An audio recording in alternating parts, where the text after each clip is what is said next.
আল্লাহ তাআলার পক্ষ থেকে ঘোষণা হবে আমার বান্দা সঠিক কথা বলেছে, জান্নাতের বিছানা তার কবরের মধ্যে বিছিয়ে দাও, তার কবরটারে আর ছোট রাখো না, 70 ভরণ 70 দৈর্ঘ্যে প্রস্থে কবরটারে বড় করে দাও। বলি আল্লাহু আকবার। 70 পুরাণ 70 দৈর্ঘ্যে প্রস্থে তার কবরটারে বড় করে দাও। শুধু এটাই নাই, মিশকাতের হাদিস, আল্লাহর নবী ফরমান, আল্লাহর রাসূলের কোন আশিক যখন তার কবরে রাখা হয়, আল্লাহর পক্ষ থেকে ঘোষণা করা হয় তার কবরটাকে সরাসরি নবীজির রওজার সাথে এক করে দেওয়া হয়।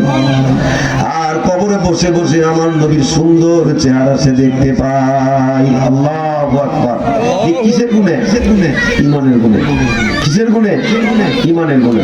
এই জন্য একজন ঈমানদারকে যদি বলা হয় তোমাকে অমুক জিনিস দেওয়া হবে, অমুক জিনিস দেওয়া হবে, তুমি ঈমান হারা হয়ে যাও, তখন ঈমানদার বলে না না, তুমি আমার ঈমানের মূল্য দিতে সক্ষম নয়, তুমি এই জিনিস দিবা, ওই জিনিস দিবা, ওই জিনিসের মূল্য আমার ঈমানের কাছে তুচ্ছ। কারণ আল্লাহর রাসূল ফরমান, একজন মুমিনকে আল্লাহ একটা নয়, দুইটা নয়, তিনটা নয়, 10-10টা দুনিয়া জান্নাত দান করবে। তাহলে একজন মুমিনের ঈমানের দাম 10টা দুনিয়ার সমান। বলি আল্লাহু আকবার। তাহলে ঈমানটা লালন করবেন তো ইনশাআল্লাহ। ঈমানটা থাকতে হবে সিরেক মুক্ত। কি মুক্ত? সকল ক্ষমতার মালিক কে? আল্লাহ। চিল্লায় বলতে হবে। আমার দেশের সংবিধানে এই কথাটা আমাদেরকে বলছি কেন? আপনি কইন যে আপনি ছোট মৌলবী, ছোট মসজিদের ইমাম, আপনি কইলেই বুঝতে বুঝতে পারেন দেখছি বাবা রে, বুঝতে পারে লেখলে বুঝতে কথাও না, কারণ বুঝতে একদম সত্যায় লিখছে, জেলার কথা কোয়ার ক্ষমতা দুনিয়া কেউ নাই। বহু আয়াত আছে, ইন্নাল্লাহা আলা কুল্লি শাইইন কাদির, নিশ্চয় আল্লাহ সকল বিষয়ের উপর ক্ষমতাবান, সার্বভৌমত্বের মালিক। সার্বভৌমত্বের মালিক কে? আরো জোরে বলতে হবে। চিল্লা কয় ঈমান, চিল্লা কয় কি? যে এই জায়গা বেজাল দেতে আমনে কাফের, আমনে মুশরিক। সার্বভৌমত্বের মালিক কে? সব কিছু বানানেওয়ালা জাত কে? আমারে কেডা বানাইছে? আমনের কেডা বানাইছে? আসমান কেডা বানাইছে? জমিন কেডা বানাইছে? সবার মালিক কে? আল্লাহ যদি মালিক হয়, হুকুম চলবে কার? হুকুম চলবে কার? আমি কই নামাজ পড়ি না, আমি নামাজ পড়ি না, আমি রোজা রাখি না। আরে বাবা রে, শুধু নামাজ পড়া রোজা রাখা নাম ইবাদত না। ইমানে মুজমাল যে বসুন, হ্যাঁ আমি কথা বলি শিয়ারাইছি বলে কেমনে?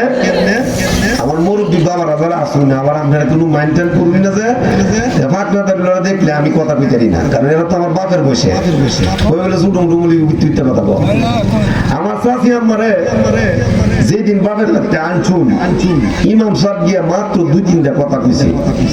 এই 2-3টা কথার ভিতরে এই যে 40 বছর পর্যন্ত তারা খাওয়াইবেন, পড়াইবেন, শাড়ি কিনে দিবেন, স্কুল কিনে দিবেন, এর একটা কথা নাই।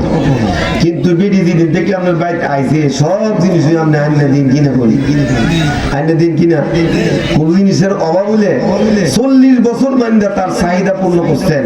একদিন যদি খালি চাহিদা শর্ট পড়ে, হ্যাঁ মই মুখটা মধ্যে কইব এই মুখ হারামদার মেলো আয়া জীবনে একটা জিনিস সুখ মতো পাইলাম না, ঠিক কিনা? 40 বছরের সব শেষ। এটা আমরা পাইতো, আপনারা পাইতো, ঠিক না? কথাটা কি কইছুন?